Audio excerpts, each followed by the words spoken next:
Welcome to DEMOCREPUBLIX, where we cover the real news that matters to we the people. A Wuhan lab affiliated with the Chinese Academy of Sciences has sought to dispel rumors that it made and leaked the highly infectious pneumonic virus that led to the still raging global outbreak. While Chinese President Xi Jinping was briefed about the public health threat by the Chinese Center for Disease Control and Prevention (CCDC) in early January, the government decided against sounding the alarm because it did not want to mar the festive vibe during the Lunar New Year celebrations. The Wuhan Institute of Virology, located in the provincial capital of Hubei, which is the ground zero of the contagion, has been thrust into the media spotlight by the allegation last week that it leaked biohazardous agents. Posts circulating on WeChat and Weibo claim that a researcher at the institute was the first to be infected by the novel coronavirus, now called COVID-19 by the World Health Organization. The female virologist and a graduate from the institute, referred to as Patient Zero, had never visited the city's shambolic wet market, also known as the zoo, where a range of wild animals were sold. The market has been identified by the authorities as the most probable source of the deadly pathogen. In a statement released on Sunday, the lab stressed that the researcher had left the city in 2015 and was in good health, refusing to release more information about her for privacy reasons. A rumor that the Chinese Academy of Sciences Wuhan Institute of Virology could have leaked the virus is circulating. The institute is said to be the nation's only biological security level 4 certified lab, the highest level in the hierarchy of biosafety and biocontainment procedures codified by the U.S. Center for Disease Control and Prevention. The Wuhan lab has the equipment and staff to handle the most infectious viruses, including Ebola.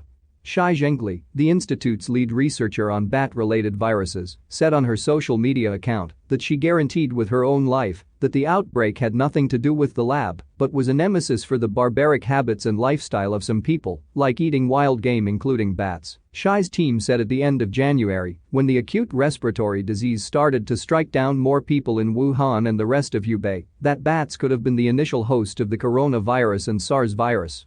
Shi also heads an expert panel advising the Hubei provincial government in the battle against the epidemic.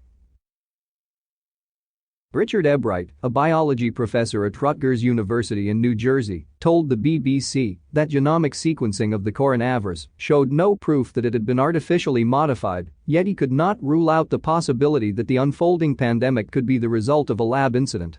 Ebright said the coronavirus was a cousin of one found in bats captured by the institute in caves in the southwestern province of Yunnan in 2003, and that samples had been kept in the Wuhan lab since 2013.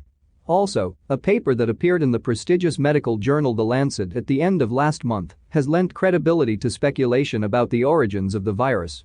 The paper quoted 7 doctors at Wuhan's Jinyintan Hospital as saying that the first patient admitted on December 1 had never been to the wet market, nor had there been any epidemiological link between the first patient and subsequent infection cases, based on the data from the first 41 patients treated there.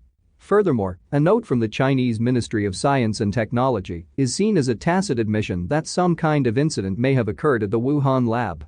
On Saturday, the ministry issued a directive mandating more stringent handling of viruses and bioagents by all labs and research institutes. The document alluded to the slack oversight and management rampant at some facilities and stressed that protection and decontamination must be beefed up now that more labs across the nation are intensifying their efforts to develop medicines to treat it and a vaccine to prevent it.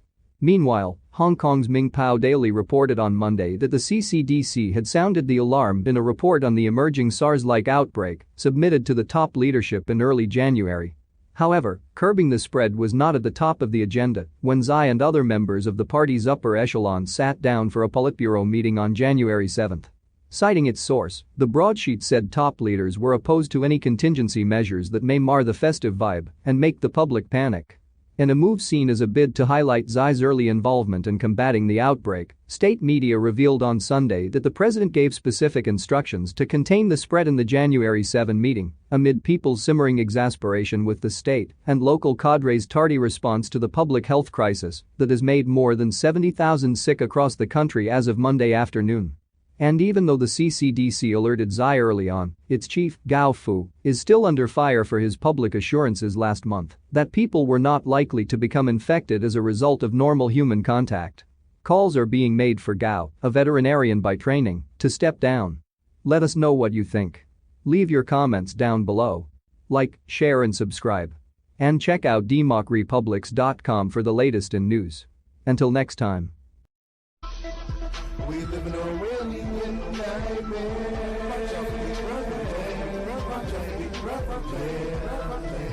We live in a Orwellian nightmare.